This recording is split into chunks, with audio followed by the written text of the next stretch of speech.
a big part of his team, go out and try to visualize things for him and help him out. But there's a lot of things to talk about. There's 4 Yamaha riders with 4 different styles, but yeah, everyone's got to try to ride it like Lorenzo. Why do you got to ride it like Lorenzo? Because that's the tire that's made for that specific challenge. And those are the things that I disagree with, and I'll explain that to them. If I go into those details, I just let you know. If I goes into those details, if they built a tire for you and Ben speeds to brake, you guys would outbrake everybody. And you wouldn't have to try to carry the corner speed because you'd turn it and so on and so forth. So these are the detailed things that I know that I can talk to them about, but I'd like to know from them what they'd like to hear from you. So anybody got any questions? Yeah, can you have it Make it clean. There's one right in the back here. Sorry, raise that hand with a question. Take you back there. You can shout your question right now. What's the biggest thing, in your opinion, is to make what's the biggest thing that you want to do? Why not? It's a difficult question, you know. The organisation are doing a great job of trying that. You know, they're experimenting with the different things, the electronics, the tyres obviously down to the 1 metre for all. Everyone's we're on certain rules, and now they bring the CRTs. They're trying to make a race within a race, so there's there's another battle instead of being so spread out. But the difference is you're never going to see a privateer team win a world title. That's clear, because the manufacturers won't let it happen. You'd be very lucky if you see one win a race. Obviously, we'll try our best. I'll try my best to win a race. You might have to get lucky on the day, but you take that as it comes. But I think they're doing everything within their powers to make it a little bit closer. But the machine, they want to always reduce cost because the economy at the moment for everything and anything, not just motorcycles, not just the sponsors that are selling the stuff. Everything's down, so it's a tough thing to say. We need to now reduce the cost of bodies because the specifications are not going to be the same. So I think that I always look at it where I think it's amazing that you've got 17 different riders, they're on 17 different bikes, give or take some things. You've got Yamaha, you've got Honda, you've got Ducati, and they go around the track within distance of me and Randy, away from each other, every single lap. Now, it amounts that after 10 laps, that gap is from there to the wall. It looks a long way. It's not, obviously, we all like the close racing where we're bashing into each other and stuff like that. We like that as much as you guys, but it's difficult to just say there's one thing where we're going to change it and it's going to make the racing close. But everyone's trying their best, and just trying to bring it back closer. I think the tyres at the moment are getting there. That's bringing a little bit more back into it. I think this year's racing is closer than last year. You're an Aussie. You're Aussie, yeah. Well, if Casey hadn't pissed off in all the races, it would have made it a bit more entertaining.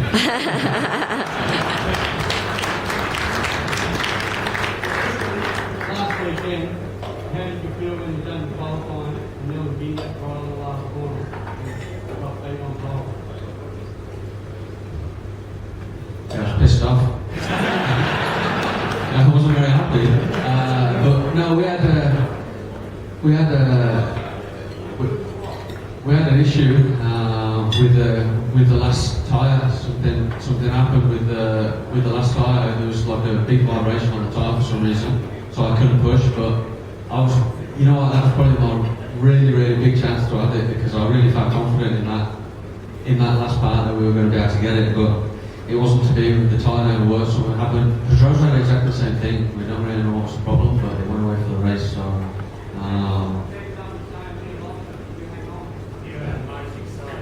Yeah, it was alright. I was just keeping everyone on their toes. not entertain the viewers somehow. Question here. Do you think you're going to be happy staying at Tech 3 for a while until you hold that for a Yamaha spot, or are you going to look for a factory run? Yeah, I'm definitely happy. There's no doubt about that. The team's great. As I said, I'm disappointed. I think that the jump that we made from last year to this year, and if you look at the time gap that I was last year to what I am now, how close we are to the front, we're still the closest privateer finisher to a race win this year. I think it's hard for me to stand here and say we deserve the factory ride because you know you have to earn it, and then we got selected to be a factory rider. It's as simple as that. But there's a lot of politics in it, so we won't have a factory ride next year. But I'll do the best job I can on what I've got, and that's all I can do. Yamaha know what I've got. That's one of the key things. They know what bike I'm riding. They know what specification the engine is, the chassis is, and they know that it's not their factory thing, it's their factory bike. So all I can do is go as fast as possible. They know what it should do, and if I'm exceeding their expectations, you never know. But obviously the guys are signed for 2 years, so that makes it difficult for me. But if there's a factory seat to come available in 2014 with another manufacturer, yeah, you have to look at it. So we'll see what happens.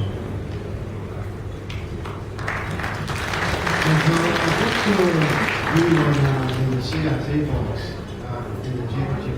Is that a good thing or a bad thing? Yeah, as I said, it's a difficult one because they make a race within a race. You know, what them CRT bikes cost is what they wanted to bring the MotoGP buy-in figure of the motorbikes for, but. You know, they run them things that might cost them $2 million a year or whatever. They wanted to make it 1.5 to lease the bikes or something like that. Now, if they could make it for that, they would. So you're better off having a full grid of MotoGP bikes, you know, because they're spending more money than what they would anyway. But it doesn't happen like that, you know. The manufacturers can't lease the bikes at that price. It's as simple as that. But I have no problem with them being on the track. You know, I hear this guy saying that they're this, they're that, they're shit. I don't agree with that. You know, they're doing their best, and that's it. You know, they want their own race, and we want ours. But at the end of the day, they're not slow. They're not going slow. They go fast, so they're doing the best job they can as well.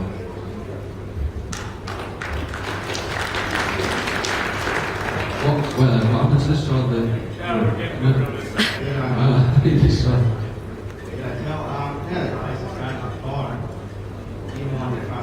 Australians playing this for one of their own. You will indeed. I think that's right. Are you going to be Aussie? You're going to be an Aussie playing all right next year because we're playing it. Yeah. It depends how much you can muster up tonight in a little kitty. No, see The Aussie whip around for Cal. you see, it's a shame. It is a shame. It's a shame because he's retiring from the perspective of a bike racer and a rival and a guy that shares the track with him.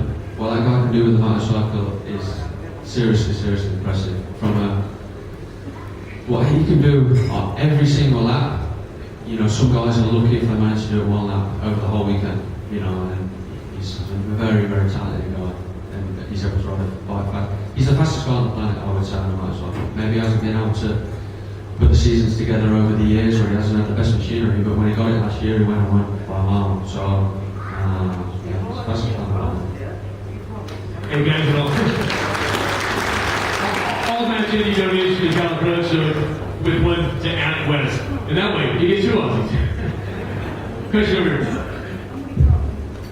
Cal, I was just wondering if you could give us some idea of your training schedule, what you actually have to do to be a MotoGP rider, and what life sacrifices you make, and how much training you have to do.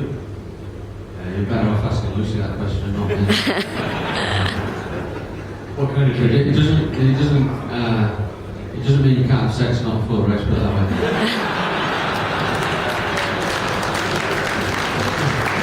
That's all bullshit. If you read that, that's just a load of crap.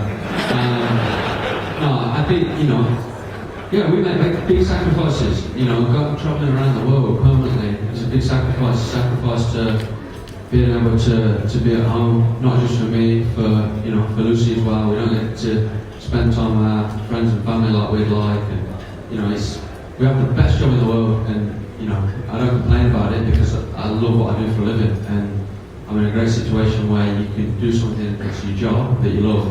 Now, I've always said that I'd race a motorbike if I had to pay to do it, but you know, yeah, behind the scenes I put in a lot of work, I do a lot of physical training. I don't care what I eat. That's one thing that I've always stuck by.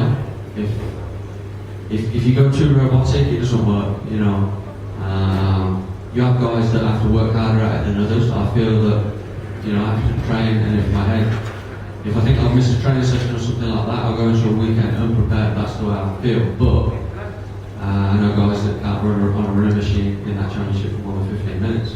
You know, so it all depends. But when they close the visor, they're unbelievable. So it's, yeah, obviously there's just a lot of sacrifice. You know, we all know the travelling, the commitment. This last week we've had we're on 3 weeks now. You go from hotel to hotel, plane to plane. You want to train, you want to be able to eat and drink at the same time. And yeah, but yeah, I don't complain about it. I love it, and you know, yeah, I like to cycle a lot, so I have another passion there where I take cycling really seriously. And I suppose if this don't go very well, I'll go cycling instead. Time for just a couple more questions. Then speaking of eating, Cal has to. How much effort and what sort of changes go into a bike from the day you rock up to the track until you line up on the grid? Yeah, a lot. Not just, you know, I have to say, I said in an interview earlier on, someone asked me about how important it is to have the crew behind you and stuff like that. And I've always thought, if you can get your crew on your side, where they're your friends as well as, you know, they're working for you, that's one of the main things, because don't forget, them guys, they work harder than me. You know, I ride a motorbike and we do the race, and at the end of the day, we're the ones that, you know, close the visor on the thing, but I don't know how to change a wheel. I don't know how to, you know, to do the stuff, and that's what they're good at. And when you've got guys, you know, I have 6 guys in my corner behind me, and Dobby has 6 guys, and the other guy, you know, all the guys in the championship, they've got all their guys. If it wasn't for them, this wouldn't be happening. You know, they find the best mechanics to be able to do it, and you're constantly looking at data, you're constantly asking questions, you're constantly, you know, asking about that tyre, then you have the, you know, the guy who just looks after the fuel, and you have the guy that just looks after the brakes and stuff like that. So without them, it wouldn't be possible. But I've always swore on building a good relationship with them, because at the end of the day, if they're happy with you, they're going to help you a little bit more than what they are if you call them, you know, all the names under the sun if you have a bad race, when half the time it's not their fault. Okay, I'm going to take it on the line. What's your thoughts about Valentino Rossi and his move? And do you think it's a buy this year, or? Well, Competing against. I suppose I need to be careful what I'm saying there. But no, I swear by Valentino's the, you know, one of the fastest guys on the planet. We know that he's shown over the years his desire to win. He's, in all honesty, brought motorcycle racing to where it is now. No matter which way you look at it, where the way it is now, you know, if you go to every country, you ask who Valentino Rossi is, they'll all know. Or someone will know. I think he has to take a lot of credit for that, and he's still fast, still very, very fast. So, you know, obviously something hasn't clicked with this year, the way that, you know, with the Ducati and last year, but trust me, he'll be back up there next year. It's going to be difficult for him to beat Lorenzo, I can tell you that. But yeah, he's still one of the best riders in the world, and if you can learn from him, you know, see the data and stuff like that, he's very, very special. We can obviously see stuff from him from 3 years ago, and some of the stuff that he does, and, you know, with the bike and the brake and the clutch, and yeah, he's, you know, it's just natural to him, and that's very, very hard to find.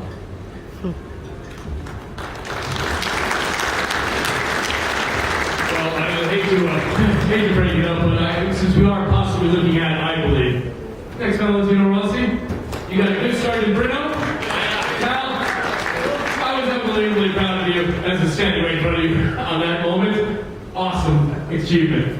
But not half as proud, by the way, I have to say, behind every rider lies his sponsors. I've rabbited on about sponsors, but I'm absolutely delighted to introduce Cal's title sponsor. His name is also Crutchlow. Derek Crutchlow, Cal's dad. Why don't you go for a smoke?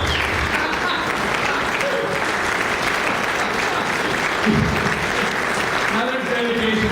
Shaved his mustache just 40 years for Cal, having gotten on the front row at Qatar.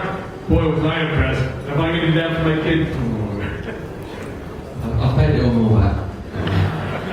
Got anything to say to that? Yeah, well, you know, obviously it's a really weird situation how I managed to get into motorcycle racing. It wasn't like I just suddenly was 2 years old and wanted to start racing. I used to play football and that was it. I didn't care for motorbike racing, I never used to race. Managed to go around the world and get taken to the races and to the 24-hour races. But yeah, I was a little bit crazy on a motorbike, but I didn't really care for it. I didn't want to race a motorbike particularly until one day I asked, can I have a go? So my dad went to a friend who bought a bike. Pretty funny story. My dad was actually away racing. I went with his friends down to the track. Never used a clutch. Went until I was 12 years old. So I went down the road, jumped on this 250cc motocross bike, 2-stroke by the way. Crashed it, knocked myself out. Anyway, they told me it went great. Went to the track the next week to Mamola in the UK. I managed 3 corners before I crashed.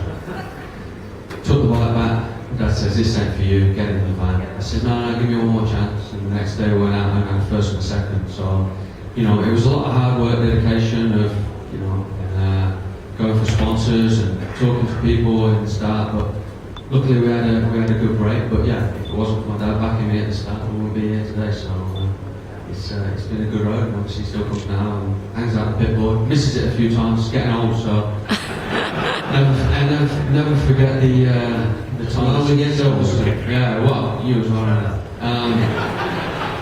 Yeah, never forget the time at Silverstone. It was my first time really leading a World Superbike race. Home race, crowd going crazy. And I just passed Johnny Ray for the lead of the race. I thought, right, put it in a decent lap here, see if we can break it. There's about 6 laps left. I thought, really put it in. I knew I got my head down. I come past the pits and I thought, you know, this is going to be crucial to see the board. No board. But I could see my dad leaning back watching the monitors. After the race, I said, what are you know, want to show that fucking board? He says, well, it's an entertaining race.